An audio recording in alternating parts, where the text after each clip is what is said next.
আসসালামু আলাইকুম। আমি রায়হান আহমদ, সভাপতি, প্রতিষ্ঠাতা বিশ্ব মানবাধিকার রক্ষা সংঘ। আজকে আমি বাংলাদেশের একটি আলোচিত টপিকস নিয়ে কথা বলবো। বাংলাদেশের রিক্সা চালকরা, বিশেষ করে অটো রিক্সা চালকরা আন্দোলন করছে। বাংলাদেশের সুপ্রিম কোর্ট ব্যাটারি চালিত রিক্সা বন্ধের যেই আদেশ বা রুল জারি করেছে, সেটি আমি স্পষ্টভাবে বলি অনৈতিক। কারণ বাংলাদেশের লক্ষ লক্ষ রিক্সা চালক ব্যাটারি চালিত রিক্সা দিয়ে তাদের জীবিকা নির্বাহ করছে।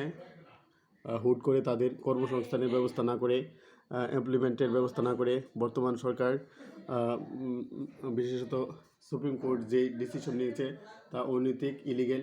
সুতরাং ব্যাটারি চালিত রিক্সা যারা চালায় তাদেরকে রিক্সা চালানোর সুযোগ দিতে হবে।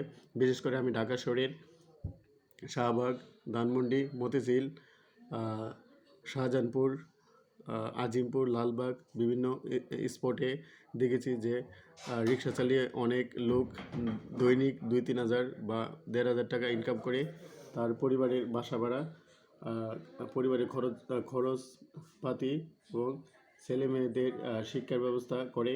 সুতরাং হঠাৎ করে যদি সুপ্রিম কোর্ট রুল জারি করে রিক্সা বন্ধ করে দেয়,